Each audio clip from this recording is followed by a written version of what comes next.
প্রচুর আম। তো আম মানেই হচ্ছে আমের সিজন, আমের সিজন মানেই হচ্ছে আমের আচার। তো আমি একটা অন্যরকম আচার করে দেখাবো, পুরোটা রেসিপি না টেনে দেখবেন, ইনশাল্লাহ খুবই ভালো লাগবে। তো এখানে আমি 6টা আম নিয়ে নিয়েছি, এখানে আমার 2 কেজি আম। তো আমগুলো এখানে অনেক বড় ছিল, এই জন্য এখানে মাপ মতন করে আমি একদম পুরো বলবো আপনাদেরকে আমি কিভাবে বানাচ্ছি। তো এখানে 2 কেজিতে আমার 6টা আম উঠছে, আমার 6টা আমই লাগবে। আর 2 কেজি সমান এখানে একদম আমগুলো আমি ফার্স্টে ভালো করে ধুয়ে নিচ্ছি, কাটার পর আর ধুবো না। এখানে আমি আধা কেজি অলবড়ই আর 250 গ্রাম কাঁচামরিচ নিয়েছি, কাঁচামরিচ এবং অলবড়ি দুইটাই ধুয়ে শুকাতে দিয়েছি। পানি যেন এক ফোঁটা না থাকে সেই জন্য আমি ফ্যানের নিচে দিয়েছি। আর আমগুলোকে ধুয়েও ভালো করে ফ্যানের নিচে দিয়ে শুকিয়ে তারপর আমি ছোট ছোট এভাবে কেটে আবার ভালো করে ফ্যানের বাতাসে একদমই শুকিয়ে নেবেন। আর যদি না শুকায় তাহলে হালকা করে টিস্যু দিয়ে মুছে নেবেন। তো আমি এখন মূল আচার বানানোতে চলে যাব। তো এখানে আমি 1.5 কাপের মতন সরষের তেল দিয়েছি, আমাদের এটা বাসায় করা একদম অরিজিনাল তেলটাই দেওয়ার চেষ্টা করবেন। তারপর আমি আমগুলো দিয়ে দিচ্ছি। তো এখন আমগুলো দিয়ে আমি অনেক সময় কষাবো, কষানোর পরে তারপর আমি কিছুটা হলুদের গুঁড়ো অ্যাড করে দিব। এই আচারটা কিন্তু খুবই সহজ, ঝামেলামুক্ত, কিন্তু বানাতে অনেক সময় নিয়ে বানাতে হয়, প্রচুর সময় লাগে। তো আচারটা এখন সিদ্ধ হতে হতে অনেকটাই নরম হয়ে গেছে, এখন আমি অলবড়ি আর কাঁচামরিচটা অ্যাড করে দিব। তো দিলে দেখা গেছে আমের থেকে কিন্তু পানি চলে আসছে। তো এখন আমি আরও কিছু সময় এটাকে সিদ্ধ করতে থাকবো।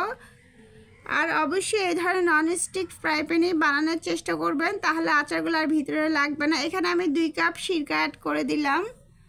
তো আমার যেই সরষের তেল দিয়েছি যেই কাপে, সেই কাপে একদম মাপ মতন 2 কাপ সিরকাই দিবেন। তো এই যে এখানে আমি 2 কাপ সিরকা দিয়ে দিয়েছি। তো এখন আবার অনেক সময় নিয়ে আচারটা চুলায় রাখবো, আস্তে আস্তে লাড়তে লাড়তে। তারপরে আমি কিছুটা পরিমাণ মতন লবণ অ্যাড করে দিব। তো তারপরে এখানে আমি চিনি দিব। এখানে আর কোনো 5 ফোড়ন, কোনো ধরনের এক্সট্রা কোনো মশলাই লাগবে না। এখানে আর কোনো গুঁড়া জিরার গুঁড়া বা কোনো এক্সট্রা কোনো মশলা, সরষা বাটা, সাধারণত আমরা যে ধরনের আচারে দেখা যায় সরষা জিরা 5 ফোড়ন দিই, এটাতে এগুলো কিছুই লাগবে না। এখানে আমি পরিমাণ মতন চিনি দিয়েছি। তো এখানে আমার যেহেতু 2 কেজি আম ছিল, আমি এখানে পুরো 1 কেজি চিনি দিয়েছি। এখন আমি চিনি দিয়েছি, পরে আবার আমি কিছুটা চিনি দিব, পুরো মাপ মতন 1 কেজি চিনি দিয়েছি। তো এখানে আরও অনেক চিনির প্রয়োজন, আমাদের মিষ্টি বেশি করব না, সেই জন্য চিনিটা আমি কম করে দিয়েছি। আপনারা পারলে আরও বেশি করে চিনি দিবেন। এই আচারটা পুরো মিষ্টি হালুয়ার মতন যেরকম সেরকম কিন্তু আস্তে আস্তে হয়ে যাবে।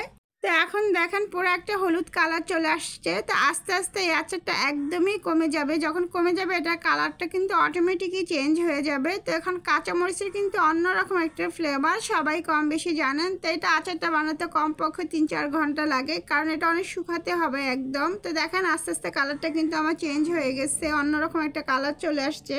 তো এখন কিন্তু আমার একদম আমটা গলে একদম নরম হয়ে গেছে, অনেকটা হালুয়ার মতো। না তার সাথে অলবড়ই আর কাঁচামরিচ দুটোটা জিনিসই কিন্তু মানে সিদ্ধ হয়ে গেছে। তা আমি এটা আরও 1-2 ঘন্টা রাখবো। দেখেন আচারের ফাইনাল লুকটা এখন এরকম পুরো একদম শক্ত হয়ে যাবে। আচারটা আমি ঠান্ডা হলে বয়মে করে রেখে দিব।